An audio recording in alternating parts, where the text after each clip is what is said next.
Mua më intereson dobësia. S'më intereson shkelja. Më intereson dhe më gëzon fakti që ka puna këtu. Po përdorin po bëjnë të gjë. Kaq keq që kanë punët. Tani për të treguar sa keq që kanë punët, po t'jap një informacion. Ambasada gjermane dhe ambasada amerikane kur kanë raportuar në qendrat e tyre, se këto tash që theme dalin dhe nga njerëz të tyre që janë nëpër ambientet tona, pas kanë bërë raport që 1500 policë të angazhuar ditën e shtunë para 2 javësh rreth kryeministrisë, kundër këto 200 forca. Renea, pjesa më efektive, kanë qenë brenda kryeministri, më dëgjove tash? Brenda kryeministri. Kishin vendosur me njëri tjetrin, të gjithë. Ky popull po hyri, ne do ikim. Nuk do rezistojmë. Mamen pa 2 javësh protest. Po. Dhe ky raportim që është bërë ka qenë themel për t'i thënë Ramës që ti ke marrë fund ndërkombëtarisht. Kanë ardhur 2 përfaqësues të shërbimeve bazë inteligjente të Gjermanisë dhe Francës në emër të Bashkimit Evropian, pra Gjermanisë aleat dhe të Francës armik në kuptim më literal të fjalës. Ne kemi shpjeguar disa herë. Kur mos e harroni. Franca ka qenë foleja e qyqes Çufa në Shqipëri, që në kohën e 41 me Roxha. E këtej, mos harroni sa të pashën, pavarësisht se ka njerëz që e duan. Mos harroni që të gjithë politikanët tanë tranzicionit Vinë nga Franca. Me Sali Berish, me Fatos Nano, me Edi Rama, vinë nga Franca, e jo më kot. Kur mos e shkojnë mend se mund të lejoni që vjen nga Franca. Përgjithmonë. Do të përjetojmë atë fatin e kohës Zogut, që s'vishin më nga Franca, vishin nga Austria, vishin nga Turqia, vishin nga Rumania, vishin nga lloj-lloj, nga Italia, po s'vishin nga Franca. Nga 1120 kur vrana në Saat Pashën, e deri në 39 nuk i kemi pas më nga Franca. Kena pas zotni. Pastaj erdhën këto plerat e Serbisë, të Greqisë, Serbisë në atë kohë që erdhën nga Franca. Tani koncepti është që kanë 2 përfaqësues këtu në Shqipëri. Dhe në takimet që kanë pasur me shërbimin tonë inteligjent, me Shishin, kanë arritur në konkluzionin që kjo punë ka marrë fund. Rama nuk mund të vazhdojë të qeverisë më. Gjithë diskutimi është teknika e shmangjes. Tani, këto mu që thashë theme dhe mos i merrni përballë çau thash. Hiqini fare, sepse ju nuk keni si ta konfirmoni dhe unë s'kam si ja vërtetoj. Pra fshiheni këtë pjesën e shërbimit inteligjent. Të rrim ke faktet konkrete. Kjo energjia pozitive që ka ardhur nga lart dhe ka prodhuar këtë gjë, do thotë që ne Zotin e kemi me vete. Po se po sillemi mirë. Dhe s'duhet më ndal të energjinë, ëh? Dhe çdo veprim joni për thyer xhama, po jo për fjalë tolerohet të thysh xhamin në një makinë me pjeshk, po jo të bëjmë akte vandalizmi të tipit që Rama thot vandalet. E kuptove logjik. Po, mos japim shkas atij. E vetëm gjë që kërkon Rama tani që të shpëtojë, dikush është të rimar armën që i kemi marrë. Ti di çfarë armë kemi vjedhur Ramës? Ne kemi vjedhur Ramës dhe Berishës armën më të fuqishme në histori. Ja kanë marrë ata fëmijët e vegjël, ata që flen gjumë,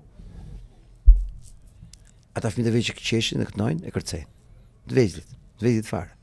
Ata ja kanë vjedhur armën Ramës. Cilën armë i kanë marrë? Arma që na kanë vrah 36 vjet, dikush ka qenë? Stabiliteti. Një vend i vogël me i popull 97, kështu është konstruar Shqipëria, me i popull 97, ka pas nevojë për satrap. Ka pas nevojë për dorë të fortë që i kontrollon. Se këta të bëjnë të zezën apo jo. Popull ke parasysh kafshësh. Popull si thosh indigjen, absurd që merr kallashët dhe qëllon kot dhe vret kot. Ke parasysh? Popull bandit, popull trafikant, popull drogaxhi. Kështu është modeli. Atëre një Berish me pushtet, një Ram me pushtet. Ma kuptove logjikën.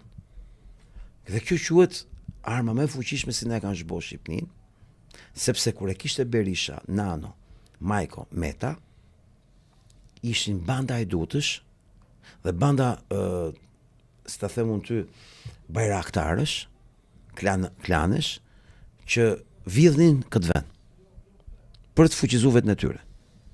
Po kjo skemë ndyrë prodhoi ditën që erdhi dita, vezëve të qyqe Soros që u hodhën Shqipërinë në 1992-shin, kur hap fondacioni, që të sillshin rinë e pushtet, e cila kishte për detyrë të zbatonte zhdukjen e Shqipërisë nga harta dhe kthimin e Shqipërisë në Izraelin e ri të shoqërisë së hapur. Duke na përzënë, duke na marrë çdo gjë, siç është projekti tyne etj, që pastaj do ta them dhe çështjen teknike që kemi sot. Që kemi si tempo. Po. E cila solli në këtë realitet ku ne jetojmë, këtë realitet që ne mos ekzistojmë më. Më kuptove logjika. Po e gjitha kjo energjia, si thosh, e fëmijëve të vegjël, që ka të bëjë me energjinë e prindërve. Shpirti vet. Ka qenë një punë e Zotit, se nuk e bëjmë dot, të dëgjoj. Nëse kemi pasi pikë dobët, këtë protestë gjithmonë gjithë thonë. Struktura organizative. Ai që i çon këtej, këta që bëjnë atë. Eksakt. Po prit. Shushy që stop. Që s'ka gjë në dorë. Pse? Sepse po të kishte gjë në dorë, do ishte të keq drejtuar. Shushy janë të paaft. Shushy janë mediokër. Shushy që zgjedh me njëri tjetrin. Shushy janë përçar. Sepse kjo energjia e fëmijëve që në fakt tregon energjinë e prindërve, të komunitetit, të shoqërisë, njerëzve, etj, ka pas një vetë rregullim të brendshëm që kam përmirësuar me këto përplasjet me gjithë këto çrregullimin e madh, kanë përmirësuar njëri tjetrin. Pritash se këtu sekreti.